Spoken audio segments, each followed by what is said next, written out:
अस्सलामु अलैकुम वरहमतुल्लाहि वबरकातुहू। रब्बि इश्रह ली सदरी व यस्सिर ली अमरी वहलुल उक़दतम मिन लिसानी यफ़क़हू क़ौली। मेरा नाम डॉक्टर इमरान शहजाद है। Doctor not orthopaedic surgeon. मेरा पीएचडी की वजह से मैं अपने नाम के साथ जो है वो डॉक्टर लिखता हूँ। I plan to become a doctor after FSC and fortunately I did not get admission in medical college। लेकिन अल्लाह ताला ने फिर जो है वो मुझे दोबारा डॉक्टर बना दिया, लेकिन किसका? पीएचडी का। पीएचडी के अंदर मैंने टेक्स्ट के अंदर रिसर्च की कि why the people of Pakistan are not paying taxes. उसकी क्या रीजन है, उसके ऊपर मेरी रिसर्च है। फॉर दैट पर्पजेस मैंने जो है वो दुनिया के कुछ कंट्रीज का मुआजना भी किया, जिसमें चेक किया, बजट्स को देखा। यानी उसके अंदर एक डिफरेंट एरिया है जो मैं उसको लेकर चला हूँ। You can hear me, the man at the bottom. आपको मेरी आवाज ठीक आ रही? Thank you. और बहरहाल इस तरह से मेरा, इससे पहले मेरी एमफिल है जिसके अंदर मैंने एक रिसर्च की कंसोलिडेशन के ऊपर कि ग्रुप अकाउंट्स को कैसे आसान किया जा सकता है। वो मेरा एमफिल है इसके साथ। I did my M A economics from the university of Punjab university. वहां से मेरा एम ए इकनॉमिक्स है। और जो असल चीज है वो ये है कि चार्टर्ड अकाउंटेंट हुआ अल्हम्दुलिल्लाह, आपके प्रोफेशन से हूँ। And soon thinking that you also become a part of this fraternity। आपका जो मकसद वो सिर्फ कैफ क्वालिफाई करना नहीं होना चाहिए। आपका विजन जितना अच्छा होगा उतना अच्छा आप काम करेंगे। Your vision should be to become a member. आपने मेंबरशिप को फोकस करना है तो फिर टैक्स आराम से हो जाएगा। अगर आप इसी को सोचेंगे तो फिर ये आपको थोड़ा सा प्रॉब्लम हो सकती है। क्या सोचना है आपने? To become a member of this fraternity, इसके अंदर आपने वही आना है। ये बात आपने जहन में रखनी है। क्या बनना है? चार्टर्ड सीए की जो एक अच्छी चीज ये है कि इससे पूछा जाता है कि तुम्हारा पूरा क्वालिफाई है कि नहीं है। बाकी मेरी यानी जितनी भी डिग्रीज हैं, नॉर्मली इसमें मेरे से किसी ने ये नहीं पूछा कि आपकी बाकी डिग्रीज भी हैं। मेरे से जो बात पूछी जाती है वो यही पूछी जाती है कि सीए क्वालिफाइड है या नहीं है। अब इसके अंदर जो एक अजीब चीज ये है कि लोगों के जहन में ये बात मौजूद है कि सीए बहुत मुश्किल है। ये ऐसी बिल्कुल बात नहीं। I totally disagree. मैं इससे डिसएग्री करता हूं कि आप ये कहें कि सीए जो है वो मुश्किल है। हमारा एक अजीब मिजाज है कि हम जिस चीज के अंदर मेहनत होती, ये पहली लाइट जला दें, ये वाली। हाँ, ये ठीक है। हमारा जो, जिसके अंदर मेहनत दरकार होती है उसके अंदर हम क्या कहते हैं कि ये चीज मुश्किल है। आपकी एक बात मेरी, जो देखें, जो मैं आज आपको इंस्ट्रक्शंस दे रहा हूँ ना, आप इन इंस्ट्रक्शंस को अगर फॉलो करेंगे ना तो इंशाल्लाह ताला आप देखेंगे कि आपका पेपर आराम से पास हो जाएगा। आप अपने इस दिमाग को, इस मशीन को जो आइडिया दोगे ये उसके अकॉर्डिंगली काम करना शुरू कर देगी। आप इसको कहो ये चीज मुश्किल है, ये उसको मुश्किल समझना शुरू कर देगा। आप इसको कहो कि इसमें मेहनत ज्यादा है, इसके अंदर मेहनत ज्यादा है। ऑब्वियसली मेहनत अगर ज्यादा है तो आपका दिमाग आपको मेहनत की तरफ लेकर जाएगा कि ये काम करो। ये नहीं सोचना कि ये मुश्किल है। जब भी आप ये प्रॉब्लम, आपको ये, आपका दिमाग जो है वो आपको क्या करना शुरू करेगा, आपको तंग करना शुरू कर देगा। ये आपने जहन में रखना है। सही है। इसके साथ जो, अब इससे थकावट तो होगी जब आप काम करोगे, जब आप इसको पढ़ोगे। यानी मैं ये नहीं कहता कि पढ़ाई बहुत अच्छी चीज है, आई एंजॉय स्टडिंग। ये बिल्कुल फजूल बात है जी। मुझे पढ़ने का बड़ा शौक है, होता होगा, मुझे कभी नहीं रहा अल्हम्दुलिल्लाह। ये बात सीधी करनी चाहिए। या अय्युहल्लज़ीना आमनुत्तकुल्लाह वक़ूलू क़ौलन सदीदन। जब भी बात करो तो सीधी किया करो भी मुझे पढ़ाई का कोई शौक नहीं था, मैंने इसको पढ़ा है कि मुझे पता था कि मुझे करना है, इसके अलावा मेरे पास कोई और ऑप्शन मौजूद भी। देखें, अगर मैं मेहनत ना करता तो आज माल भी नहीं मिलना था ना, जिस घर में पड़ा हुआ था वहीं पड़ा रहता। तो आपके पास ऑप्शन है। मैंने किसी के साथ ये बात शेयर की कि उसने कहा हाउ टू स्टे पुअर, गरीब कैसे रहा जा सकता है, उसकी टेक्निक्स क्या है। उसने कहा सब पहला काम तो ये है कि हमेशा दूसरों को ब्लेम करते रहे। सीए मुश्किल है इसलिए मेरे से नहीं होता, राइट। अपने कंफर्ट जोन से कभी बाहर ना आए, सुबह उठे ही नहीं और सोचें कि यार मैं जो है वो ऑनलाइन ले लूंगा, आज ऑनलाइन में भी टाइम नहीं मिला, फिर आपने सोचा यार कोई बात नहीं वीकेंड पे मैं कर लूंगा, चलता गया तो फिर आपने एंड पे क्या सोचा कि जी यार अगली अटेम्प्ट में देखी जाएगी। इस तरह से आप ये तो अपने कंफर्ट जोन से बाहर ना आना, यानी आप गरीब रहना चाहते हैं तो बेहतरीन टेक्निक ये है, play with your mobile phone, इसके साथ लगे रहें, सब कुछ करें। अगर आप इन चीजों से कंफर्ट जोन से बाहर निकल के ही कामयाबी आपको मिलेगी, अदरवाइज आपको नहीं मिलनी। इन्नमल उसरी युसरा, इन्नमल उसरी युसरा, अल्लाह ताला ने 2 दफा कहा उसर, मेहनत के अंदर मैंने आसानी रखी हुई है, और फिर फरमाया ताकीद के साथ कि मैंने मेहनत के अंदर क्या रखी है। यानी बेटा ये बात रोज आपको अपने आप को समझानी है कि मुझे आज उठना है, मुझे अपनी नींद को तोड़ना है, मुझे आज क्लास को पढ़ना है। जो आपको फिजिकल का इम्पैक्ट होगा वो ऑनलाइन का नहीं होगा, ऑनलाइन मजबूरी में जाना चाहिए, अदरवाइज आपको उसमें उस ऑप्शन में नहीं जाना चाहिए, मैं आपको पहले बता दूं। फाइनल में अब स्टूडेंट ऑब्वियसली उसमें जा चुके हुए हैं, दैट्स अ सेपरेट स्टोरी, मैं उसमें जाना नहीं चाहता, राइट। तो ये बात आपने डेली अपने आप को समझानी है। अल्हम्दुलिल्लाह इस दफा जो पेपर था टेक्निकल था, लेकिन अल्हम्दुलिल्लाह बड़ा अच्छा बच्चों ने अटेम्प्ट किया। हमने थ्रू आउट उसको सेशन को हम लेकर चले। पहले मैं अपनी टेक्निक आपको बता दूं, हमारी जो किताब है वो है खालिद पेटी वाला की बुक, जो आपको मिलेगी इंशाल्लाह, बुक शॉप पे अवेलेबल होगी या आ जाएगी, आप उसको ले लीजिएगा। खालिद पेटी वाला की बुक के हर चैप्टर के आगे 2 चैप्टर मजीद आपको मिलेंगे। असल एक ही चैप्टर है, उसके बाद उसके पास पेपर है। यानी अगर आप चैप्टर 1 देखोगे तो आपको 1B भी मिलेगा, 1A 1B और 1C। असल चैप्टर 1A है जिसमें आपको इंफॉर्मेशन मिलेगी, जिसमें आपको लॉ मिलेगा। 1B के अंदर उसके पास पेपर आपको मिलेंगे, और 1C में उसका आपको सोल्यूशन मिलेगा। अगर कोई स्टूडेंट चैप्टर 1A करता है और 1B नहीं करता तो मेरे मुताबिक उसने 1A भी नहीं किया।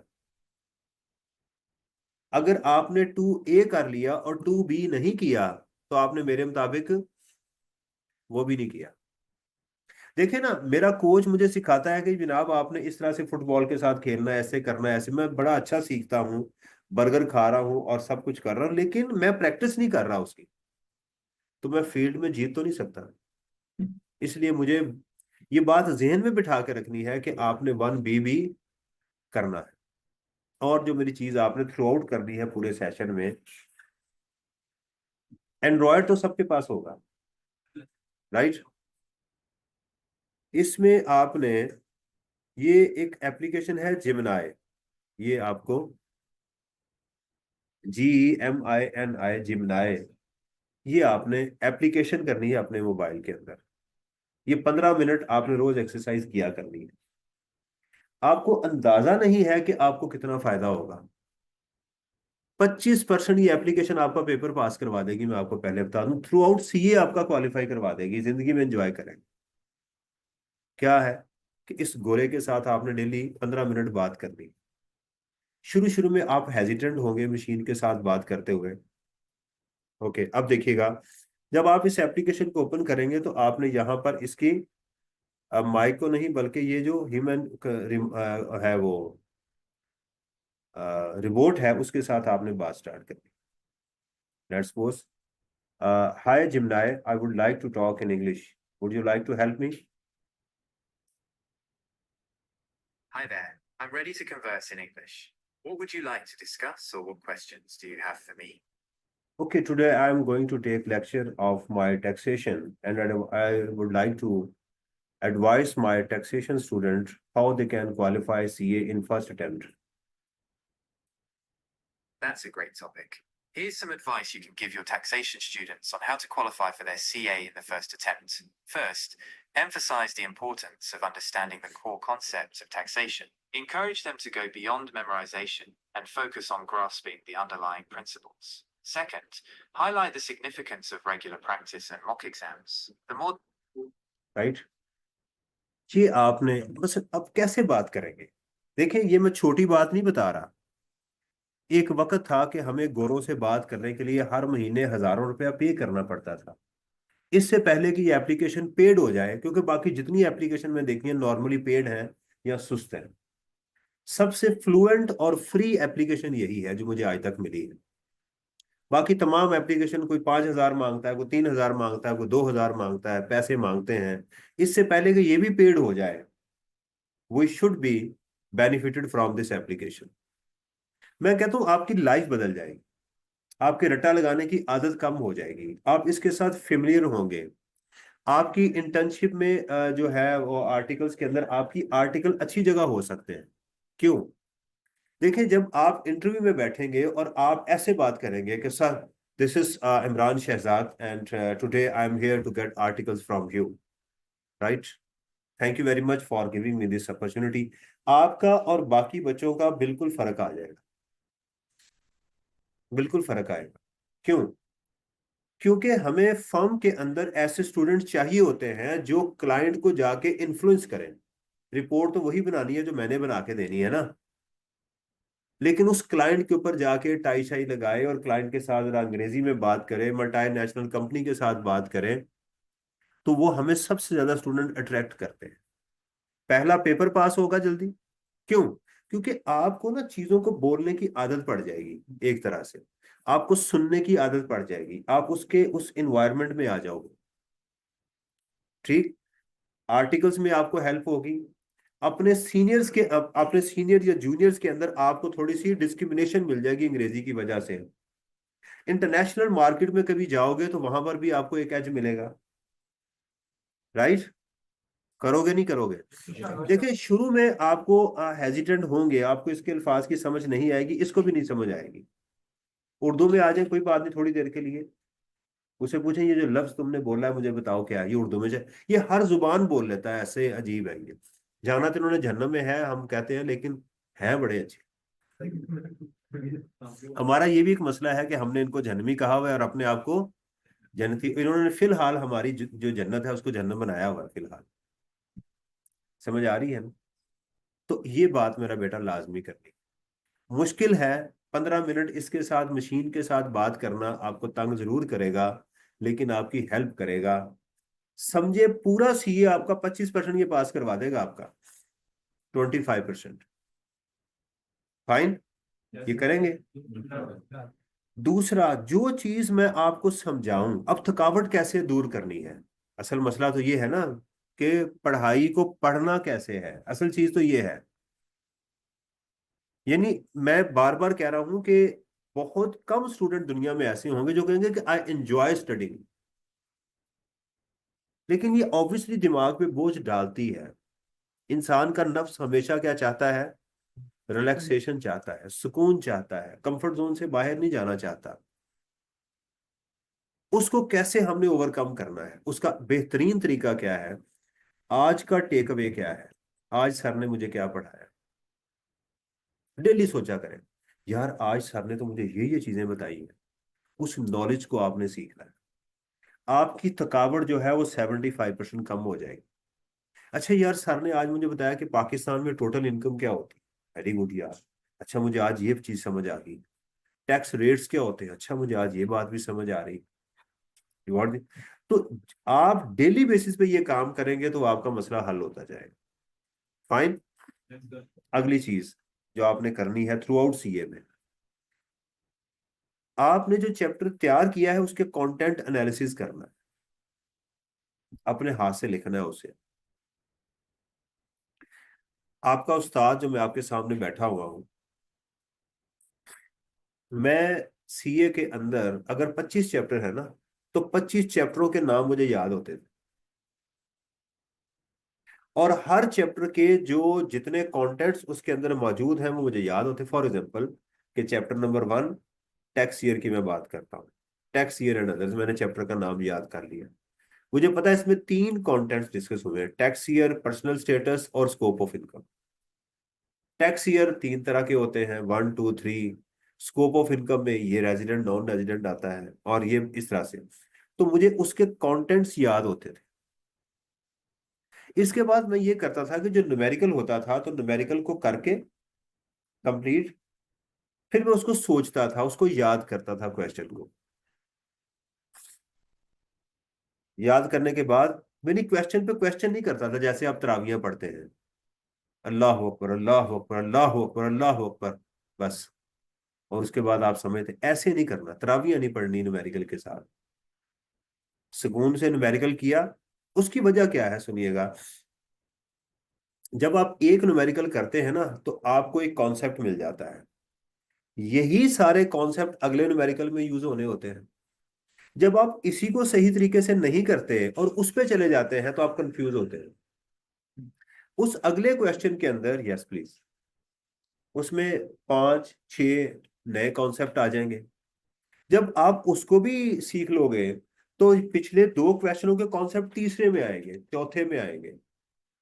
हमारा सेचुरेशन लेवल वहां होता है जहां पर अब कॉन्सेप्ट मजीद आने बंद हो जाए, हम कहते हैं यस, ये मेरा सक्सेस लेवल है। अगर आप न्यूमेरिकल करते जा रहे हो और नए कॉन्सेप्ट आते जा रहे हैं, तो आपका सैचुरेशन लेवल नहीं आया। और ऐसा हो नहीं सकता कि आप सारी उम्र को न्यूमेरिकल ही करते जाओ। क्यों? या तो जो टेम्पलेट आप फॉलो कर रहे हो वो गलत है, या आपके कॉन्सेप्ट ठीक नहीं है। देखिए, इंशाल्लाह ताला आपने जो फी दी हुई है उसके अगेंस्ट मैं जो आपको सर्विसेज प्रोवाइड करूंगा, मैं आपको सेल्स टैक्स एक ही पैटर्न पे सारे क्वेश्चन करवाऊंगा, इनकम टैक्स एक ही पैटर्न पे करवाऊंगा। पूरा मैं आपको टेम्पलेट दे दूंगा, हमने उसमें फिगर्स फीड करनी, ये मेरा काम है ना, चीज को डायरेक्ट करना, आसान करना। मैं आपको खाना बना के तो दे सकता हूँ, लेकिन ये तो नहीं कर सकता ना कि खाना बना के आपके मुंह में डाल के आपका मुंह भी ऐसे ऐसे मैं करना शुरू कर दूं, वो तो आप ही नहीं करना है। मैंने तो चीज को क्या करना है। देखिए, मैं एक अच्छा टीचर हूँ टैक्स का, तारीफ नहीं अपनी मुंह से करनी चाहिए, लेकिन जहां जरूरत हो बताना चाहिए। अब मैं इसमें बड़ा कंफर्टेबल हूँ। कैफ को भी पढ़ाता हूँ, एडवांस लेवल पे भी पढ़ाता हूँ, दोनों लेवल्स के ऊपर अल्हम्दुलिल्लाह। तो इसमें इंशाल्लाह ताला मेरी जिंदगी रही, सेहत रही, तो मैं, आप मेरे से तंग नहीं होंगे। समझ आ रही है ना? जो मेरी, अगर आप डॉटेड लाइंस को फॉलो करते हैं तो बड़ी स्मूथली आप चलेंगे। और आप जब फर्म में जाएंगे, तो आपकी एक एक्रेडिशन होगी कि हाँ यार, ये बच्चे को टैक्स का काम आता है, इसको पता है कि क्या काम कैसे करना है। आपको अपने अंदर गिल्ट फील नहीं होगा। आप जब दूसरे स्टूडेंट्स के साथ बैठोगे ना, जिसने रट्टे लगाए हुए हैं, रट्टा आपने भी लगाया होगा, लेकिन आपके और उसके अंदर एक फर्क होगा। आपको चीज बड़ी क्लैरिटी के साथ पता होगी कि ये वाली चीज है। समझ आ रही है? ये चीज तो मेरा काम है। मैं आपको समरीज प्रोवाइड करूंगा, मैं आपको कंटेंट्स आपको प्रोवाइड करूंगा। जैसे कि बिजनेस का आगे चैप्टर आएगा, उसके मैं आपको अपने नोट्स प्रोवाइड करूंगा। हमारे पास किताब होगी खालिद पेटीवाला की, जो मैंने आपको बताई है अभी। क्योंकि लॉ चेंज नहीं हुआ, तो पुरानी किताब जिसके ऊपर टैक्स ईयर 2025 लिखा हुआ है वही ठीक है, वो चल जाएगी। सही है? अगर आपको किसी दोस्त से मिल जाए तो वेल एंड गुड, उसको भी आप ले सकते हैं। अंडरस्टैंड? इन इंस्ट्रक्शंस को मेरी आपने फॉलो करना है, जो काम दिया है उसको करके आना है। मैं कोशिश करता हूं कि हर छोटे से छोटा लफ्ज मैं आपको बताऊं। मैं अज्यूम नहीं करता कि आपको आता है, मैं हर छोटे से छोटा लफ्ज अज्यूम नहीं करता, बल्कि आपको बताऊंगा कि इसका मतलब ये है, इसको आपने ऐसे लेकर चलना है। सबसे मुश्किल काम जो आपको मिलने वाला है ना थ्रू आउट सीए में, वो आपकी मुश्किल मिजाजी है। अगर कोई स्टूडेंट ये समझता है कि मैं लायक नहीं हूं, तो मैं कहता हूं ये आप ही का फील्ड है सीए। सीए सिर्फ लायक लोगों का काम नहीं है, ये मुश्किल मिजाज लोगों का काम है। इसमें एक ही चीज चाहिए, वो मुस्तकिल मिजाजी है, ये मेरी बात ज़हन में रखिएगा। कोई और सवाल आपका? जी, मुझे बात को लगता है आप घूर रहे हैं मुझे। घूर रहे हैं, ऐसे ही सोच रहे हैं। कमिटेड है फिर इंशाल्लाह। मेरी जो डॉटेड लाइन, बार बार कह रहा हूं, मजबूरी के अलावा आपने जो है वो फिजिकल क्लास को नहीं छोड़नी, इसको नहीं आपने क्विट करना, इसी के साथ जुड़े रहना है, और यही चीज आपको क्वालिफाई करवाएगी। टेस्ट कोई ना छोड़े, बेशक टेस्ट में फेल हो रहे हैं, नो इशू। मैं ऐसे बच्चे को भी जानता हूं जिसके सारे टेस्ट फेल थे, पहली अटेम्प्ट में क्वालिफाई कर गए। ये आपने ये नहीं करना मैंने भी फेल ही होना। एक एग्जांपल मैंने एक्सट्रीम दी है आपको। चलें जी, बिस्मिल्लाहिर्रहमानिर्रहीम। अल्लाह ताला हमारे काम में आसानी पैदा करें, और ये हमारी जो ट्रैवलिंग है, ये एक अच्छा ट्रैवल हो। इसमें मुहर्रम की छुट्टियां आएंगी, ईद की छुट्टियां आएंगी, इसलिए अपने आप को स्लो नहीं करना। और दूसरी चीज ये है कि हम थक जाते हैं तो हम कोई ना कोई चीज खा लेते हैं, लेकिन हम दिमाग का लिहाज नहीं करते। इसकी भी एक खुराक है, इसको भी विटामिन चाहिए, इसको भी मिनरल चाहिए, इसको भी पोटाशियम चाहिए। उसके लिए मेरी आपसे रिक्वेस्ट है, पैसों में से कुछ पैसे बचा के देसी बादाम खरीद लें, रात को भिगो दिया करें, सुबह लाजमी वो खाया करें। उससे आपकी मेहनत जो है वो समझे कोई 10-15% कम हो जाएगी, क्योंकि इसको चलने के लिए एनर्जी चाहिए। तो ये खुश्क होता रहता है आहिस्ता आहिस्ता, तो इसको आप प्रॉपर एनर्जी देते रहेंगे तो ये सही एफिशिएंसी। दिमाग से आपका इंटेलेक्चुअल लेवल, जहानत नहीं बढ़नी, ये बात ध्यान में रखिएगा। जहानत जो अल्लाह ने आपको दे दी हुई है वही रहनी है। लेकिन ये क्या करेगा कि आपकी जो अंदर जो जहानत है उसको अपने ऑप्टिमम लेवल पे ले जाएगा, जो कि 40-60% पे चलती है। तो उसको ना छोड़ा करें। बादाम जो है एंटायर, मेरी दुकान है बादाम की, कि आप सोचें कि सर मार्केटिंग कर रहे हैं। रिकॉर्डिंग भी हो रही है नहीं? जी, मेरे एग्जाम में न्यूमेरिकल भी है और थ्योरी भी है, तो इंशाल्लाह ताला ये आपको ये भी फायदा होगा कि आपको मेरे से न्यूमेरिकल सीखने का भी मौका मिलेगा, और क्वेश्चन को रीड करने का मौका भी मिलेगा कि क्वेश्चन को रीड कैसे करना है। उससे आपको आदत है वो भी मिल जाएगी। टैक्स प्रैक्टिसेस इसका नाम है जी। इसमें देखिएगा कि आंसर ऑल 8 क्वेश्चंस। मेरे स्टूडेंट को ये भी पता होता है कि मैं कौन सा न्यूमेरिकल जो तैयारी कर रहा हूं, मैं किस क्वेश्चन की कर रहा हूँ। सही है। 8 क्वेश्चंस हैं, answer in black pen only, या आपने इसको फॉलो करना है। Tax rates are given at the end. और आप देखिएगा कि अच्छी बात यह है कि ये टैक्स रेट्स हमें यहाँ पर उसने दे दिए हुए हैं, ये वाले सारे मौजूद हैं। फाइन। अच्छा, आपने यहां तक इसको पढ़ना है पूरे पेपर को, यहां तक आपने इस एग्जाम को वो लेकर चलना है। इसके बाद नीचे टैक्स रेट जो है गिवन होंगे। हमारा जो एग्जाम है सीए का, इसके अंदर मैं अगर इसकी बाइफरकेशन करूं तो इसमें 65% इनकम टैक्स है, राइट। इसमें 25% हमारे पास सेल्स टैक्स है, और इसके अंदर जो हमारे पास 10% वेटेज है वो है बेसिक्स और एथिक्स की, और कॉन्स्टिट्यूशन है। ये हमारे पास इनकम टैक्स में आपके पास जो क्वेश्चन मिलेंगे वो आपको मिलेंगे 1, 2, 3, 4, 5। सेल्स टैक्स का जो क्वेश्चन एग्जाम में होता है तकरीबन 7वां और 8वां, और ये वाला छठा, 7वां और ये 8वां क्वेश्चन। इस तरह से इसकी तरतीब आपको नॉर्मल, ये प्लेसमेंट बता रहा हूँ कि एग्जाम के अंदर ये आपको तरतीब ये मिलेगी। अब मेरा स्टाइल ये है टीचिंग का कि पहले मैं ये 8 नंबर का एरिया, ये 8वां क्वेश्चन कवर करवाता हूँ, फिर छठा और सातवां कवर करवाता हूँ, और फिर इनकम टैक्स के ऊपर आता हूँ। आपके जो दोस्त मार्केट के अंदर लोग जो हैं, वो इनकम टैक्स से शुरू करते हैं, इस तरह से जाते हैं। मेरी एक अपनी, फिर उसकी वजह बता देता हूँ मैं क्यों ऐसा करता हूँ। होता ये है कि जब हम इनकम टैक्स एक मेजर एरिया जब हम वो कंप्लीट करते हैं, तो हमारे पास उसके बाद टाइम बचा होता है, तकरीबन 1.5-2 माह बचे होते हैं। और स्टूडेंट उस वक्त तक पैनिक हो जाता है कि सर अभी भी मेरे 2 एरियाज पड़े हुए हैं, पूरा सेल्स टैक्स पड़ा हुआ है, एथिक्स पड़ा हुआ है, कॉन्स्टिट्यूशन पड़ा हुआ है, सर हम वो कैसे करेंगे। सही है। जबकि ये जो 2 एरियाज हैं हमारा, इसका बेसिक्स का और सेल्स टैक्स का, ये महीने सवा महीने में हम कंप्लीट कर लेते हैं। और दूसरा क्या इसका फायदा होता है आपको, कि 25 और 35% मार्क्स आपके, ये आपके 3 क्वेश्चन कवर हो जाते हैं। उसके बाद स्टूडेंट को साइकोलॉजिकली होता है कि यार मेरा एक एरिया पड़ा हुआ है, मैं उसको कर रहा हूँ।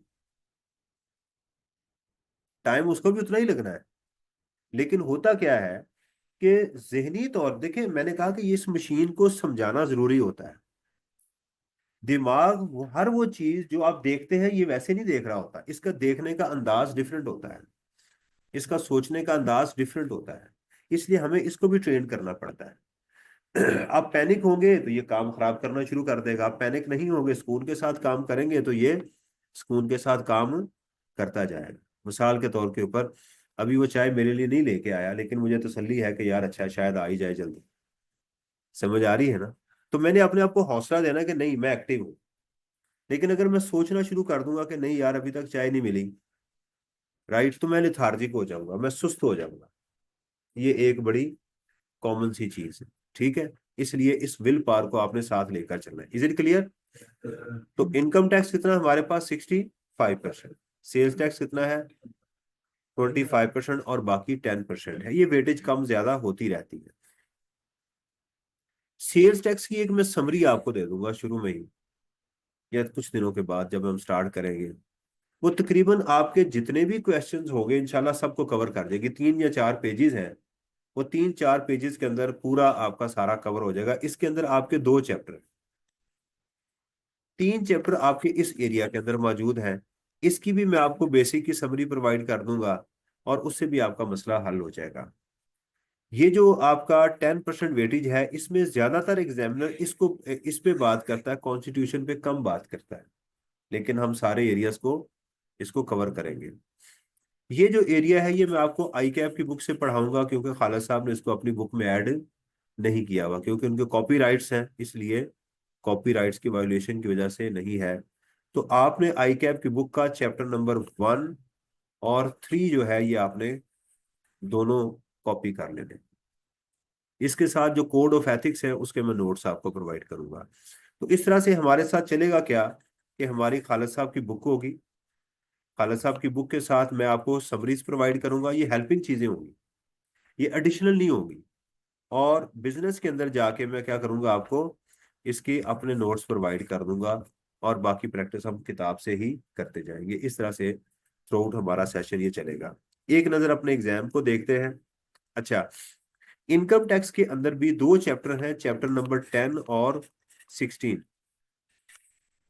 इनमें से नॉर्मली जो है हमारा 20 से 30 नंबर इसमें से आ जाते हैं, दोनों चैप्टरों में से। तो अगर हम टोटल देखें तो 2 चैप्टर ये हो गए, 3 चैप्टर ये हो गए, 5 और 2 ये 7। 7 चैप्टरों में हमारा आप देखें 35 और 30। ठीक है। तकरीबन 60% या 65% पेपर हमारा इन 7 चैप्टरों में बन जाता है। तो इसका मतलब इनको तो हमने नहीं छोड़ना। ये तो हमारे क्या है, passing marks, confirm passing marks है। ठीक है। 2 सेल्स टैक्स के चैप्टर, और 3 चैप्टर ये वाले आई कैप की किताब के, और 10वां और 16वां चैप्टर हमारा इनकम टैक्स का। इंशाल्लाह ताला इसको, तो हमारा हर एक एक चीज इसकी होनी चाहिए कंप्लीट, ताकि हमारा 65% जो वेटेज है वो यहाँ से कवर हो जाए। इसको एक नजर डालते हैं। जैसे देखिएगा क्वेश्चन नंबर 1, ये चैप्टर नंबर 16 में से है, ये रिक्वायर्ड है। आपको जो क्वेश्चन मिलेगा उसके नीचे नॉर्मली रिक्वायरमेंट गिवन होगी, रिक्वायर्ड लिखा होगा। ये चीज हमें बताएगी कि हमने क्वेश्चन को पढ़ना कैसे है, ये उसके साथ मार्क्स लगे हुए हैं। ठीक है। क्वेश्चन नंबर 2 है, ये भी चैप्टर 16 में से है, इसके साथ भी इसकी रिक्वायरमेंट लिखी हुई है। ये कुछ नोट्स होते हैं जो हमें अजम्पशन के तौर पे दिए जाते हैं कि आपने करना क्या है। ठीक है, इसका एक बी पार्ट भी आपको नजर आ रहा है जो चैप्टर नंबर 10 में से है, इसकी रिक्वायरमेंट गिवन है साथ। अब ये देखिए क्वेश्चन नंबर 3 है, ये भी इनकम टैक्स में से है। रिक्वायर्ड इसमें से क्या चीज मौजूद है, इसके 3 आगे पार्ट है, इसका भी आगे रिक्वायरमेंट गिवन है। क्वेश्चन नंबर 4 आ गया, ये भी इनकम टैक्स में से है। 5 भी इनकम टैक्स में से है। सही है। ये देखिएगा क्वेश्चन नंबर 6, ये सेल्स टैक्स से आ गया। मैंने कहा था छठा और सातवां क्वेश्चन किस में से होगा, ये सेल्स टैक्स में से आ गया हमारे पास। इसकी भी रिक्वायरमेंट गिवन है। क्वेश्चन नंबर 7, इसकी भी रिक्वायरमेंट गिवन है। ठीक है। अच्छा, अगर क्वेश्चन की कहीं रिक्वायरमेंट नहीं गिवन होगी तो नॉर्मली वो शुरू में गिवन होती है। क्वेश्चन में क्या चाहिए, या तो एंड पे गिवन होगा या वो शुरू में गिवन होगा, ये हमें इंशाल्लाह वो भी यहां से पता चल जाएगा। ठीक है जी। तो सबसे पहले हम देखेंगे चैप्टर नंबर 1 को, जो हमारी आई कैप की बुक का है। इसमें देखिएगा कि ये समरी है, ये इकबाल आपको समरी जो है वो सॉफ्ट फॉर्म में भी और हार्ड फॉर्म में भी ये ग्रुप में शेयर कर देगा। ये समरी मैंने जो चैप्टर देखिए, पूरे का पूरा चैप्टर मैंने एक पेज के अंदर तकरीबन इसको सम अप कर दिया हुआ है, ये आपके सामने आपको नजर आ रहा है। मैं इसको कंटेंट एनालिसिस कहता हूं। मैं इसको कंटेंट एनालिसिस कहता हूं कि इसको देख के जब आप रिवाइज करेंगे तो ये चीज आपकी हो जाएगी। आपका उस्ताद तकरीबन 3 से 4 दफा किताब को रिवाइज कर लेता था पेपर में जाने से, एग्जाम में जाने से पहले। 3 से 4 दफा मैं रिवाइज। उसकी वजह ये होती थी कि दोबारा जब रिवीजन होती तो मेरी समरी से होती थी, मेरे कंटेंट से हो रही होती थी। वो भी मैं आपको तरीका बता दूंगा। इसमें देखिएगा 1 पेज इसके पास पेपर्स, और फिर चैप्टर नंबर 3 के इसके जो इखलाकियात होते हैं उसको कैसे हमने लेकर चलना है।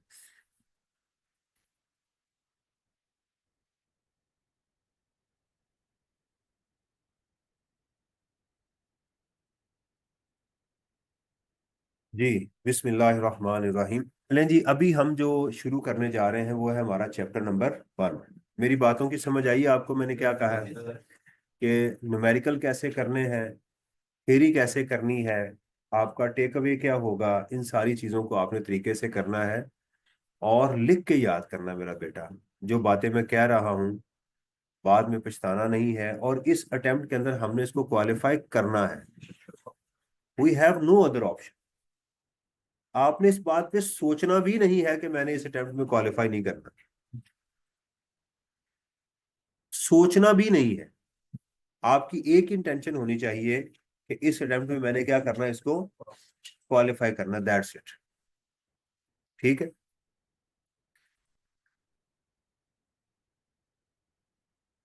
अरशद, अरशद,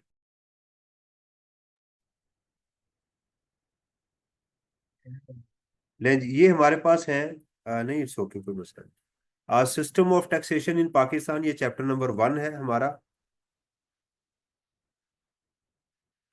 और दूसरा है हमारे पास एथिक्स का, ये हम खालिद साहब की बुक से करेंगे। ठीक है, ये उन्होंने वहां पर इसको अच्छा प्लेस किया हुआ है।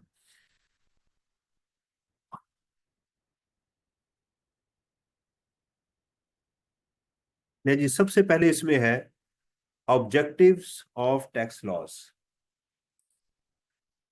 टैक्स लॉस के ऑब्जेक्टिव्स क्या है, उससे पहले है जी डेफिनेशन ऑफ टैक्स। ये डेफिनेशन कभी एग्जाम में नहीं है, मैं आपको इंपॉर्टेंस बताता जाऊंगा, जिसकी जो इंपॉर्टेंस होगी, जो क्वेश्चन होगा, सो भी साथ साथ मैं आपको एक्सप्लेन करता जाऊंगा। Definition of taxation. टैक्स का मकसद क्या है, आपके जहन में टैक्स का सुन के क्या आता है, खौफ, राइट। गवर्नमेंट खुश होती है इसको देख के। देखिए, टैक्स ऐसे ही है जैसे कि मेरे लिए इनकम है, मैं आपको पढ़ा रहा हूं तो उसके बाद मुझे पैसे मिलेंगे। इसी तरह एक मुल्क जो है उसने अपने आप को चलाने के लिए उसको भी क्या चाहिए, टैक्स चाहिए। किसी मुल्क के लिए डिफरेंट सोर्स ऑफ रेवेन्यूज होते हैं। पहला रेवेन्यू उसके पास टैक्स होता है, दूसरा उसके पास उसके नेचुरल रिसोर्सेज होते हैं, ऑयल हो गया, गैस हो गए, आजकल तो बड़ा ये इन हुआ हुआ है टॉपिक, मिनरल्स का सारा कुछ जो है। तीसरा उसके पास लोन होता है, और आखिर में उसके एसेट्स होते हैं जिसको वो बेचता है। ये नशइयों वाला काम होता है कि जब एंड पे आता है फिर घर के बर्तन भी बेचने शुरू कर देता है। प्राइमरी सोर्स आपका क्या होना चाहिए, इन दोनों में से कोई एक। या तो लोग, उस इलाके के जो लोग हैं वो टैक्स दें आपको, या अल्लाह ताला ने जो आपको नेचुरल रिसोर्सेज दिए हैं वो। जब आप इस कंडीशन में आ जाते हैं या इस कंडीशन में आए तो ये एडवर्स कंडीशन होती है, ये बात याद रखें। अंडरस्टैंड। तो इसलिए इसको अभी हम जो डिस्कस करने जा रहे हैं वो हमारे लिए सिर्फ क्या है, फर्स्ट ऑप्शन है taxes. Taxation is defined in many ways. Common definitions are as under. It is a process by which sovereign कहते हैं इंडिपेंडेंट हाकमियत जिसको होती है, कोई ऐसी बॉडी जिसके अंदर ताकत मौजूद हो उसको सॉवरन कहते हैं। शायद अरबी में इसको अजीज कहते हैं, ताकत वाला। एक sovereign through its law making body raises revenue in order to uses it for the expenses of the government. Government को चलाने के लिए जो हम पैसा इकट्ठा करते हैं उसको क्या बोलते हैं, टैक्स कहते हैं। मैंने कहा कि इसको रट्टा लगाने की जरूरत नहीं है, कभी आज तक एग्जाम में उसने ये बात पूछी नहीं है, लेकिन हमें को कम से कम एक आध डेफिनेशन क्या होनी चाहिए, पता होनी चाहिए। इट इज अ मीन्स, ये एक तरीकेकार है for the government in increasing its revenue under the authority of the law. For what, to promote welfare and protection of the citizens. अपने सिटीजन्स को क्या करना, उनकी प्रोटेक्शन करना और उनकी वेलफेयर। वेलफेयर जो है वो दो तरह की होती है। जब आप टैक्स दे देते हैं तो फिर उसके अगेंस्ट आप कोई चीज एक्सपेक्ट करते हैं।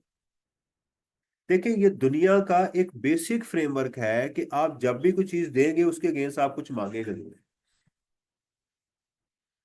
आपने फीस दी है ना, तो इसके अगेंस्ट आप कहेंगे कि सर मुझे ऐसा पढ़ाएं कि मेरा इस दफा पेपर पास हो जाए, then you will be satisfied. इसी तरह जब कोई शख्स टैक्स दे देता है ना, तो उसके अगेंस्ट वो अपने इस जिस्म की हिफाजत चाहता है, मेरी हिफाजत करें। और इसके अंदर जो दूसरी चीज है वो क्या, मेरी रूह, सॉफ्टवेयर, हार्डवेयर और सॉफ्टवेयर दोनों को। अगर ये जिस्म बीमार हो जाए तो क्या करें, वर्कशॉप भेजें। वर्कशॉप को क्या कहते हैं, हॉस्पिटल। और जब इसका सॉफ्टवेयर बीमार हो तो उसके लिए क्या करें, इलाज होना चाहिए। यानी तालीम और सेहत वो मुझे मिलनी चाहिए, और इस मशीन को कोई और मशीन तंग ना करे, इसको प्रोटेक्शन कहते हैं। सही है, ये आपका बेसिक राइट होता है। तो पहला काम क्या है टैक्स का, कि टैक्स किसके थ्रू लगना चाहिए, एक इंडिपेंडेंट बॉडी की तरफ से लगना चाहिए, इसको प्राइवेट नहीं करेंगे आप। तो उसका मकसद क्या होगा, गवर्नमेंट को चलाना। और दूसरा मकसद क्या होगा, जिन लोगों के लिए कलेक्ट किया गया है उनकी प्रोटेक्शन और उनकी वेलफेयर। वेलफेयर मैंने बता दिया किसको कहते हैं, कि उनकी जिस्मानी और उनकी रूहानी सेहत का ख्याल रखा जाए, इसको हम वेलफेयर कहते हैं। It is a collection of the share of the individual and organisational income. और इस टैक्स के अंदर लोग और इदारे मिलके कंट्रीब्यूट करते हैं, right, under the authority of the law. आप चाहें तो इन सबको मिला के एक डेफिनेशन भी बना सकते हैं कि taxation is a process by a process by which a sovereign implemented or collected the revenue to run the government, right, to protect the, for the protection of the citizens, for the welfare of the citizen, and it is a share of the individual and organizations of the country। तो आपकी पूरी definition complete हो जाएगी। Clear हुई बात, कि sovereign कोई independent body लगाए, नंबर वन, गवर्नमेंट को चलाने के लिए, लोगों की वेलफेयर के लिए, उनकी प्रोटेक्शन के लिए। और ये क्या चीज है? लोगों का और इदारों का इसमें क्या होना चाहिए? शेयर होना चाहिए। फिर आता है जी इसके revenue and non revenue objectives. Right. इस किताब को हम कल पढ़ेंगे, लेकिन आपको पहले मैं समरी से इसकी कुछ चीजें एक्सप्लेन करता हूं ताकि आपको उसका आइडिया वो हो जाए। इसको कहते हैं विजन सेट करना। पहले ओवरऑल एक इमेज बनाएंगे और कल इसकी हम रीडिंग स्टार्ट करेंगे। सबसे पहले ये मैं आपको बता चुका हूं, असल में ये ऑब्जेक्टिव्स की बजाय ये क्या थी? हमारी डेफिनेशन। अच्छा, कल प्लीज चैप्टर नंबर 1 की कॉपी ले आइएगा साथ, ताकि जब मैं पढ़ा रहा हूं तो आप उसको मार्क कर रहे हो, क्योंकि इंपॉर्टेंट है। किस क्वेश्चन की हम तैयारी कर रहे हैं? 8 की, शाबाश। ये हम पढ़ चुके हैं पहला, कि to meet the government expenditures, protection of the citizen and collection of the share. अच्छा, ये जो है ना, ये पहले 3 जो है ये वाले इसके रेवेन्यू ऑब्जेक्टिव है, और ये इसके अगले जो हैं ये नॉन रेवेन्यू ऑब्जेक्टिव्स हैं। ये भी मैं, ये रेवेन्यू और नॉन रेवेन्यू ऑब्जेक्टिव्स क्या होते हैं पहले इसको भी जरा हमें समझना है।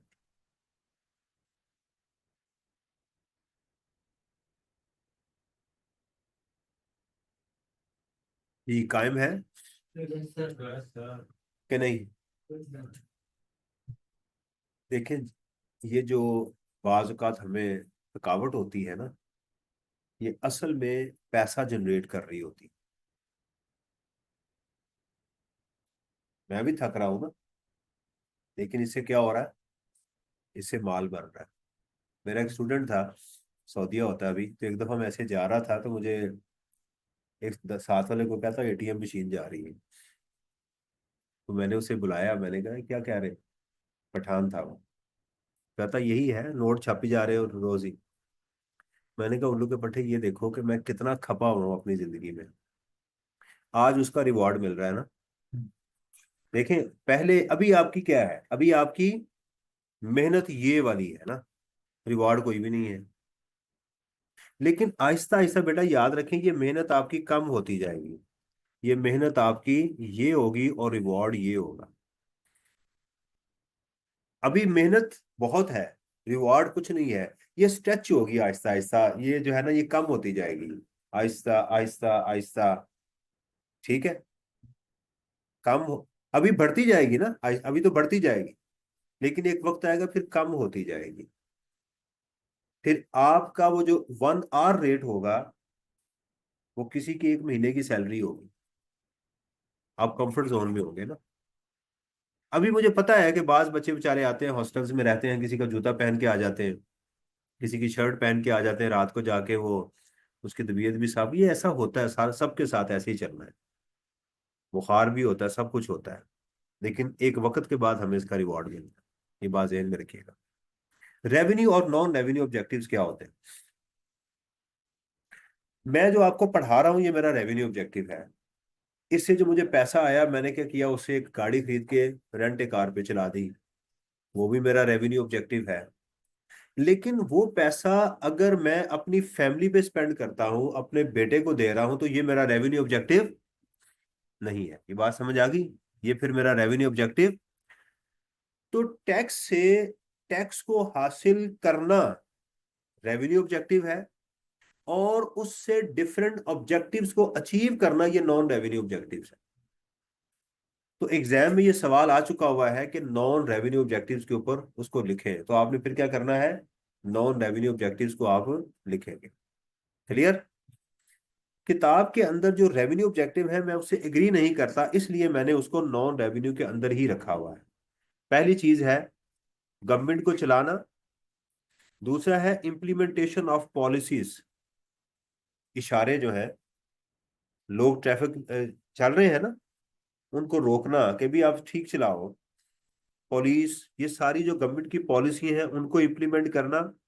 और फेयर डिस्ट्रीब्यूशन ऑफ वेल्थ, और पैसे की सही डिस्ट्रीब्यूशन करना, ये भी क्या है, इसी में फॉल होती। फेयर डिस्ट्रीब्यूशन क्या होती है? अमीरों से लेके गरीबों तक पैसा पहुंचाना। ये जो हॉस्पिटल में फ्री इलाज हो रहा है वो कौन कर रहा है? गवर्नमेंट कर रही है ना। कहाँ से कर रही है? अमीर के पैसे से। ये होता है फेयर डिस्ट्रीब्यूशन ऑफ वेल्थ। तो आपकी किताब में जो पहले रेवेन्यू ऑब्जेक्टिव लिखे हुए हैं वो ये पहले तीन है: गवर्नमेंट को चलाना, पॉलिसीज की इम्प्लीमेंटेशन, और नंबर थ्री फेयर डिस्ट्रीब्यूशन। फिर उसके बाद वो कहता है कि जी नॉन रेवेन्यू ऑब्जेक्टिव्स में क्या है? सिक इंडस्ट्री को प्रमोट करना, बीमार इंडस्ट्री को। इसके लिए एक लफ्ज इंग्लिश में यूज किया जाता है, एनेमिक। एनीमिया एक बीमारी होती है जिसमें खून की कमी हो जाती है, वो ये है। तो सिक इंडस्ट्री को प्रमोट करना, वो आप देखेंगे कि यार ये इंडस्ट्री जो है वो डूब रही है, इसको टैक्स की छूट दे दो, इसको क्रेडिट्स दे दो, इसको लोन फ्री दे दो। तो एक काम ये है। प्रोटेक्शन ऑफ लोकल इंडस्ट्री, अपनी लोकल इंडस्ट्री को सेव करना। वो कैसे? मैं आपको एक गाड़ी दिखाता हूँ।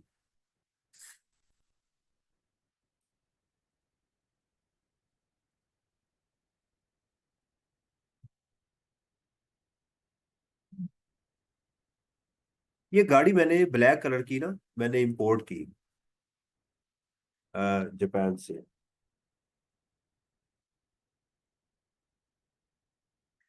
पर्ल ब्लैक थी। क्या बात थी, बड़ी जबरदस्त गाड़ी। ये ब्लैक है। अच्छा, वहां ये गाड़ी थी 3 साढ़े 3 लाख रुपए की। और पाकिस्तान में मेहरान थी उस वक्त 7 7 लाख रुपए की। राइट। वहां कितने की है? मेरा ख्याल इसमें 6 एयर बैग थे। और इसके अंदर सीट पे बैठे तो पता लगता था किसी की आपने इज्जत की है। और इसके अंदर जनाब कमाल थी वो गाड़ी। एयर कंडीशनर तो आखिर 30 की एवरेज देती थी। फ्यूल एफिशिएंट और चमकदार गाड़ी थी, बेहतरीन। और हमारी जो मेहरान है वो भी मैं आपको दिखाता हूँ। मेहरान तो रोड पे आ रही और लोग उसको फौरन जगह दे देते हैं।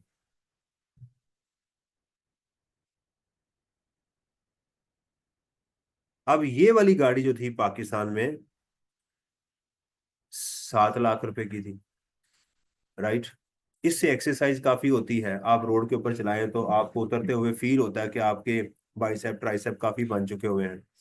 गाड़ी को उसका हाइड्रोलिक एयर वो होता था, स्टीयरिंग एक उंगली के साथ ऐसे घूम जाता है वो। और इसकी तो जनाब आप बड़ा अच्छे तरीके से जैसे करते हैं। मैं इसको जलील नहीं कर रहा, लेकिन इसकी ये थी सारी चीजें। और इसकी वो जिस्म को वैसे भी इम्यूनिटी दरियाफ्त करती है, क्योंकि एसी इसका अक्सर ही काम नहीं करता। शीशे खोलने पड़ते हैं, फ्रेश एयर आपको मिलती है। मायरा के अंदर आपको एसी की वो हवा लेनी पड़ती है। अब अगर वो ये वाली गाड़ी और इसमें एयर बैग है ही कोई नहीं, क्योंकि हम जन्नती हैं, डायरेक्ट जन्नत में जाना है तो मसला ही कोई नहीं है। जब भी एक्सीडेंट हुआ फौरन जन्नत में। वो काफर है, उन बेचारों को मसला है। इसलिए उन्होंने 6 6 बैग लगाए हुए हैं कि यार हमने चूंकि दोजख में जाना है, तो जितना टाइम इधर होता है वो गुजार लें। अच्छा। तो बहरहाल अब मुझे बताएं कि अगर मायरा और मेहरान दोनों मिले, वो 3 लाख की और ये 7 लाख रुपए की, तो आप कौन सी खरीदेंगे? 3 लाख वाली तो 7 लाख की बिकेगी तो नहीं ना। तो आपकी लोकल इंडस्ट्री क्या होगी? डम। इसलिए जब मैंने गाड़ी इंपोर्ट की तो 7 लाख रुपए तो उन्होंने ड्यूटी लगा दी। राइट। लाख रुपया मुझे उसका रेंट वो किराया पड़ गया, कैरेज पड़ गई जापान से कराची तक, कराची से लाहौर तक 10,000 रुपया मुझे और उन्होंने ले लिया मेरे से। इनकम टैक्स भी लगा उसके ऊपर। तो करीबन मुझे गाड़ी ये को 12 लाख रुपए के करीब पड़ गई जाके, मिल मिला के। समझ आ रही है? तो उससे क्या हुआ? मुझे उन्होंने एक मैसेज दिया कि मेहरान पे शिफ्ट हो, या माल खर्चो या। तो ये मैं आपको जब भी बता रहा था ना, ये चीज कि लोकल टैक्स की मदद से आप लोकल इंडस्ट्री को भी क्या करते हैं? प्रोटेक्ट करते हैं। यानी यहां देखें, उनका टैक्स लगाने का मकसद ये नहीं है कि आपसे पैसा लिया जाए, बल्कि क्या है, मना करना है। तो ये है इसका इंटरनेशनल ट्रेड। अभी क्या हो रहा है? चाइना ने कितने परसेंट टैरिफ लगाया है? राइट। अमेरिका ने 29%। 105%। इन्ना लिल्लाह। ये क्यों लगा रहे हैं? इंटरनेशनल ट्रेड को कंट्रोल करने के लिए। यहां इनका मकसद पैसा कमाना नहीं है, इसको ये है। तो देखिए, टैक्स की मदद से हर वक्त पैसा कमाना ही नहीं होता। बाज औक़ात टैक्स की मदद से आप क्या कर रहे होते हैं, ट्रेड को भी कंट्रोल कर रहे होते हैं। तो ये भी इसका क्या है, नॉन रेवेन्यू ऑब्जेक्टिव है। उसके बाद है जी काउंटर द इन्फ्लेशन इफेक्ट। मुल्क के अंदर ज्यों ज्यों महंगाई बढ़ती जाएगी, ये एग्जेम्पशन लिमिट बढ़ती जाएगी। इस वक्त पाकिस्तान के अंदर 6 लाख रुपए तक अगर किसी की इनकम है तो उस पर टैक्स नहीं है। एक वक्त होता था कि ये 50,000 होता था, लेकिन उस वक्त चीजें सस्ती थी। दाल जो थी 1 रुपए किलो थी। समझ आ रही है ना? यही मेहरान गाड़ी 50,000 की मिल जाती थी। तो उस वक्त 50,000 तक एग्जेम्पशन थी। अब चूंकि महंगाई बढ़ चुकी है, तो अब कितनी हो गई है? तो टैक्स की मदद से इन्फ्लेशन को भी काउंटर किया जाता है। साइंस और इन्वेंशन को कंट्रोल बढ़ाया जाता है किसी मुल्क के भी अंदर। मेरे बहुत सारे दोस्त ऐसे हैं जो चाइना में रिसर्च कर रहे हैं फ्री। क्यों? पाकिस्तान से गए हैं, उनका खाना पीना, रिसर्च, उनकी एजुकेशन, सब कुछ वहां फ्री है, और हर महीने लाखों रुपया भी देते हैं वो पैसा क्यों लगा रहे हैं? वे यही रिसर्च यही कर रहे हैं ना। देखें, हम तो जन्नती हैं इंशाल्लाह, हमें तो जन्नत मिलनी है, हमारा तो ये यकीन है। हम रिसर्च तो उस वक्त करेंगे ना जब हमारे कुछ मसाइल ठीक हो जाएंगे। अभी हमने रफाई दैन का फैसला करना, आमीन का फैसला होना है, तरावियों के नंबर का फैसला होना है। हमारे तो बड़े बड़े मसाइल हैं, अभी अब उनका फैसला करेंगे तो उधर आएंगे ना। वो छोटे छोटे मसाइल पे लगे हुए हैं, रॉकेट कैसे बनाना है, खला में कैसे जाना है, इंटरनेट को कैसे स्पीड अप करना है, उनके ये छोटे छोटे मसाइल हैं। अभी हमारे बड़े मसाइल हल होंगे तो टैक्स की मदद से आप पैसा खर्च करके रिसर्च को भी बढ़ा सकते हैं, ताकि रिसर्च का कल्चर बने और आप नई से नई चीजें जो है वो दरियाफ्त कर सकें। ये जो मोबाइल है, हमें हमारा बचपन में कोई दोस्त कहता था ना, ये एक फोन आएगा, उस फोन के अंदर तार नहीं होगी, तो हम सारे उसके ऊपर कपड़ा डाल के उसकी चित्रौल करते थे। समझ आई ना? चादर डालते थे, चुरलू, फिर इसको तो पंजाबी में चुरलू फेरना। वो फेरते थे उसको, और बेचारा वो रो के जाता था, तेरी ऐसी की तैसी। वो कहता था एक वक्त आएगा कि टीवी के अंदर जहां वहां बॉल गिरेगी तो आपको यहां नजर आएगी। हमने कहा था आज फिर मार खानी है तूने। और आज ये देख ले, ये है रिसर्च। उन्होंने क्या किया, रिसर्च पूरी दुनिया आपके हाथ में पकड़ा दी। राइट? इस वजह से तलाकें भी बहुत ज्यादा बढ़ गई हुई, इसकी भी एहतियात करनी चाहिए। पता नहीं है मेरे दोस्त अब कोई है या नहीं है, बहुत। मैं 52 ईयर्स का हूँ, आप समझ लें 5 साल की मैं बात कर रहा हूँ। इस बात को 47 अराउंड 47 साल हो गए। अब वो हमें मारेगा अगर वो मिल गया कहीं पे। सही है, टाइम ट्रेवल में। तो मैं जब से पढ़ा रहा हूँ, उस वक्त तो आप पैदा भी नहीं हुए थे जब से मैं पढ़ा रहा हूँ। ये नहीं कि मैं ऊँटों के दौर का हूँ, वैसे एक बात कर रहा हूँ।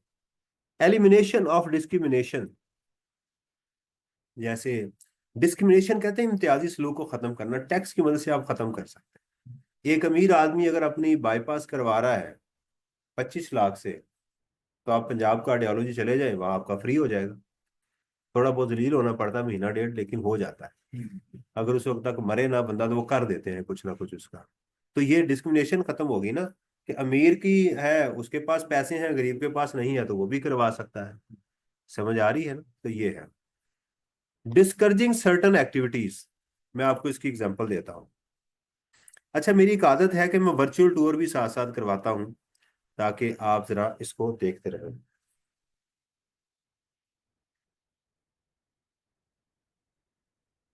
ये देखें। राइट? ये अच्छी चीज दिखाता हूँ आपको।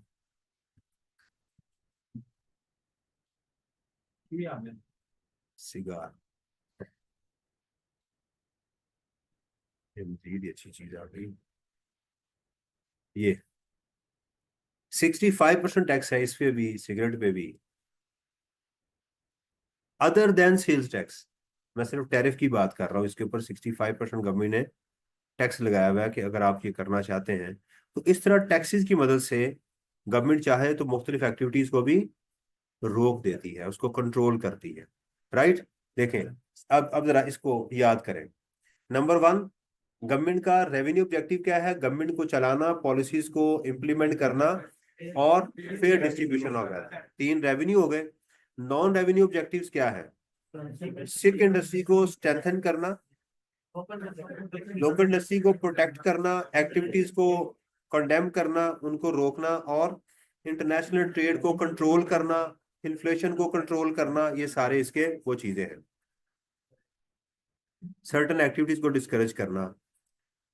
अच्छा, उसके बाद है जी टैक्सेस जो है ये डेवलपमेंट प्रोड्यूस करते हैं मुल्क के अंदर। बिल्कुल ऐसे ही है, टैक्सेस से डेवलपमेंट कैसे डेवलपमेंट होगी? सवाल ये है कि टैक्सेस से डेवलपमेंट किस तरह से वो होगी। ओवरव्यू दे रहा हूं, अभी पढ़ नहीं रहा। आप लोगों को एग्जेम्पशन प्रोवाइड कर दें, टैक्स उठा लें, तो जब आप उसे पैसा नहीं लेंगे तो कारोबार में लगाएगा, कारोबार डेवलप कर जाएगा। जब कारोबार डेवलप करेगा तो आपकी एक्सपोर्ट बढ़ेगी, जब एक्सपोर्ट बढ़ेगी तो आपका जीडीपी बढ़ेगा। दूसरा, अमीरों को ज्यादा टैक्स लगाएं, गरीबों पे कम टैक्स लगाएं, ताकि गरीब डेवलप हो। ये नहीं कि अमीर को मार दें, क्योंकि उससे पैसे लेने से उसको कोई फर्क नहीं पड़ेगा, कि उसके पास तो अ, काफी वाफर मिकदार में पैसा है ना। गरीबों पे लगाएं, गरीबों से छूट दें उनको, ताकि वो डेवलप हो। लग्जरी आइटम्स के ऊपर ज्यादा टैक्स लगाएं, ताकि आपके मुल्क डेवलप हो। इसी तरह एजुकेशनल इंस्टीट्यूशन को एग्जेम्पशन दें या क्रेडिट्स दें, हॉस्पिटल्स को, इदारों को, ताकि यहाँ दो तरह की एग्जेम्पशन होती है। जो लोग इनको पैसे देते हैं उनको टैक्स में फायदा दिया जाता है, और उन इदारों से टैक्स नहीं लिया जाता। दो बातें मैं आपको बता रहा हूँ। जिस जैसे शौकत खानम है, ईदी है, छिपा है, इस तरह के स्पोर्ट्स बोर्ड भी काफी सारे हैं। इन लोगों से टैक्स क्या करें? ना लें। और जो लोग इनको डोनेशन दें उनको भी टैक्स में फायदा दे दें। इससे भी क्या होगी? डेवलपमेंट होगी। एग्रीकल्चर इंडस्ट्री को एग्जेम्प्ट कर दें पाकिस्तान के अंदर, तो डेवलपमेंट कैसे हो सकती है? लोगों को एग्जेम्पशन दें और गरीबों से कम टैक्स लें, और कस्टम ड्यूटी को बढ़ाएं, ताकि और डोनेशन जो है इसको फरोग देने के लिए क्या करें? इन लोगों को टैक्स में बेनिफिट दें। इस तरह से आपकी डेवलपमेंट होगी। बार बार कह रहा हूं, मैं ओवरव्यू भी दे रहा हूं, प्रॉपर इसको कल पढ़ेंगे, यानी मेरी समरी का आपको फायदा हो। कैनन्स ऑफ टैक्सेस आपने पढ़े होंगे, ठीक है? ये वही कैनन्स ऑफ टैक्सेस है। टैक्स इक्वालिटी पे लगाएं, यही है, अमीरों से ज्यादा ले, गरीबों से कम ले। टैक्स लगाते हुए लोगों को कन्वीनियंस प्रोवाइड करें, सहूलत प्रोवाइड करें, तंग नहीं करें। आजकल की क्या सहूलत है? जैज कैश, इजी पैसा, सॉफ्टवेयर, ये है। इकोनॉमी ऑफ कलेक्शन, पैसा कलेक्ट करते हुए कम से कम पैसा खर्च करें, ये इकोनॉमी है। पैसा कलेक्ट करते हुए कम से, ये इकोनॉमी है। सर्टेनिटी, हर चीज सर्टन होनी चाहिए। टाइम सर्टन हो, वक्त सर्टन हो, जिससे पैसे लेने हैं, राइट, वो सर्टन हो। कब, कैसे, कहाँ, कितना टैक्स लिया जाएगा, ये सारी चीजें सर्टन होनी चाहिए। टैक्स लगाने का प्रिंसिपल क्या है, असूल क्या है? पहला असूल ये है बेनिफिट प्रिंसिपल। जो जितना ज्यादा बेनिफिट ले रहा है उससे उतना टैक्स ले। जो जितना ज्यादा बेनिफिट आपके मुल्क से ले रहा है उससे। घर का भी यही होता है ना, आपने रेंट पे दिया हुआ है, एक बंदा कहता है मुझे पूरा फ्लोर चाहिए, उससे ज्यादा टैक्स लें, उससे ज्यादा रेंट लें। एक बंदा कहता है जी मुझे सिर्फ एक रूम दे दे, उससे रेंट कम लें। ये पहला असूल है कि जो आपके मुल्क से जितना ज्यादा फायदा ले रहा है उससे उतना ज्यादा टैक्स आपको लेना चाहिए। अबिलिटी टू पे प्रिंसिपल, वही चीज आ रही है, जिसके पास ज्यादा उससे ज्यादा लें, जिसके पास कम है उससे। इक्वल डिस्ट्रीब्यूशन प्रिंसिपल, ये वही है, फेयर डिस्ट्रीब्यूशन ऑफ वेल्थ। सब लोगों को मौका मिलना चाहिए। अमीरों से पैसा लेके किसको दे? गरीबों को दे। टैक्सेस की कितनी किस्में हैं? तीन। एक है प्रोग्रेसिव, इनकम बढ़े तो टैक्स की परसेंटेज भी बढ़ा दे, राइट। दूसरा है रिग्रेसिव, इनकम बढ़े तो टैक्स की परसेंटेज कम कर दे।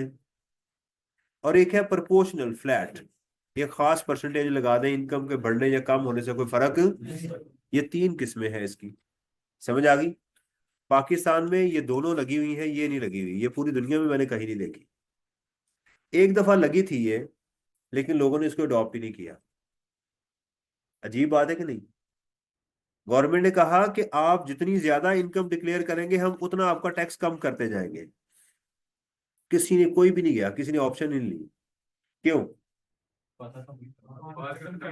हाँ, उन्होंने कहा जी ये ट्रैप है, कड़की लगाई गई है मेरे लिए कि इस साल मैं अपनी इनकम बढ़ा के शो कर दूंगा तो क्या होगा, अगले दिन उन्होंने कानून चेंज कर देना और फिर कहेंगे हूं नहीं। फिर क्या कहेंगे? हूं नहीं। अब जो तुमने पिछले साल इनकम की थी आज भी वही करो, उसका हिसाब दे। राइट। कानून के खसूसियात क्या होनी चाहिए? ये कैश में होना, ये पहली बात है कि इन्फोर्स्ड होना चाहिए, मिन्नत तरला नहीं होनी चाहिए। जो बंदा आ रहा हो कुछ कॉल लेके खड़े, यार थोड़ा सा टैक्सी दे दें, ये सदका और खैरात है, एनफोर्स्ड है बाय हुक एंड क्रुक। पहला असूल इसके खसूसियत क्या होनी चाहिए? इसीलिए आपको लॉ में वर्ड शैल का ही मिलेगा, विल का मिलेगा ही नहीं। दूसरी चीज, ये कैश में होनी चाहिए। मैंने टैक्स देना है, मेरा एसी ये खराब हो गया, वो मैं ले जाऊं, यार यही रख लें आप, पुराने कपड़े देने शुरू कर दें आप। ऐसा नहीं होगा। ये सदका खैरात होता है कि गरीब आया, उसको चादर दे दी, कंबल दे दिया, टूटी दे दी, कुछ और कर दिया। लेकिन ये किस में होना चाहिए? कैश में। प्रोपोर्शनल वही है कि किसी बेस के ऊपर आप इसको कलेक्ट करें। ये लोगों के लिए होना चाहिए, पाकिस्तान में लोगों के लिए ही है। राइट। और सबसे बड़े लोग कौन है? हमारे वो लोग जो इस मुल्क को चला रहे हैं, सबसे बड़े लोग तो वही हैं, पब्लिक ही वो है। राइट। तो ये किसके लिए होना चाहिए? पब्लिक के लिए होना चाहिए। कोई लॉ मेकिंग अथॉरिटी लगाए। पाकिस्तान में एफबीआर भी है, प्रोविंशियल प्रोविंसेस भी हैं। आखिरी इसका है फिस्कल एडिक्वेसी। फिस्कल कहते हैं पैसे के लेन देन को। इतना टैक्स ले कि आपके खर्चे पूरे हो जाए। राइट। इक्वालिटी वही दोबारा आ गई, अमीरों से ज्यादा गरीबों से कम ले। एडमिनिस्ट्रेटिव फिजिबिलिटी, इस तरीके से लगाएं कि लोग राजी हो जाएं आपको पैसे देने के लिए। ऐसी टेक्निक्स ना यूज करें कि लोग आपको टैक्स की बजाय गालियां दें। एडमिनिस्ट्रेटिव फिजिबिलिटी, इंतजामी तौर पर ऐसा सिस्टम अडॉप्ट करें कि लोगों के लिए एक्सेप्टेबल हो और आपके इकोनॉमिक गोल्स के साथ कंसिस्टेंट होना चाहिए। कि जो आप चाहते हैं, आप डैम बनाना चाहते हैं, रोड्स बनाना चाहते हैं, लैपटॉप खरीदना चाहते हैं, उसके मुताबिक आपका ये चलना चाहिए, इसको कहते हैं। समझ आई है? ये मैंने आपको ओवरव्यू दिया चैप्टर नंबर 1 का कि मकसद क्या है, असूल क्या है, इसकी किस्में कितनी है, इसकी खसूसियात क्या होनी चाहिए। देखें, मैंने 5 से 6 मिनट या 10 मिनट के अंदर मैंने पूरा चैप्टर आपको रिवाइज करवा दिया। राइट। पहली दफा आप पढ़ रहे हैं, ये फायदा होता है कंटेंट्स का कि एक समरी जब आपको मिलती है तो उसकी एक इमेज बनती है और उसको याद करना और उसको पढ़ना आसान होता है। ये बात आज मैंने आपको कही थी कि आपके पास जितनी जिस हद तक हो सकी मैं आपको समरी प्रोवाइड करूंगा, लेकिन आपने मेक श्योर करना है कि आपके अपने हाथों से एक समरी बनी हुई हो। मेहनत होगी, इस नो इशू, लेकिन मेहनत के बगैर गुजारा। इन्नमल उसरी युसरा, इन्नमल उसरी युसरा, इन्नमल उसरी युसरा, ये अल्लाह ताला ने कहा हुआ है कि मेहनत करोगे तो आसानी मिलेगी, आसान रहोगे तो फिर मेहनत करनी पड़ेगी, फिर तंगी होगी जिंदगी में। ठीक है जी। Welcome to the tax practices.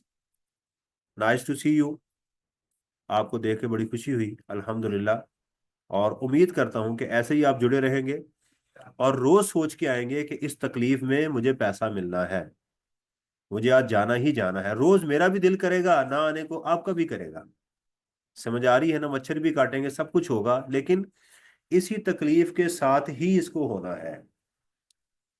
अगर आप कहेंगे कि मुझे प्रॉब्लम है तो मेरी उससे बड़ी प्रॉब्लम्स हैं, मैं प्रॉब्लम सुनाऊंगा तो आप रोना शुरू हो जाएंगे। प्रॉब्लम सिर्फ जानवर को नहीं होती या पागल को नहीं होती। अगर आप समझ लें कि इन दोनों में कहीं है तो फिर आपको प्रॉब्लम नहीं होनी चाहिए। प्रॉब्लम ही है, इसके साथ ही हमने जिंदगी गुजारनी है, इसी मेहनत का ही रिवॉर्ड मिलना है। ठीक है जी। अस्सलाम वालेकुम वरहमतुल्लाह।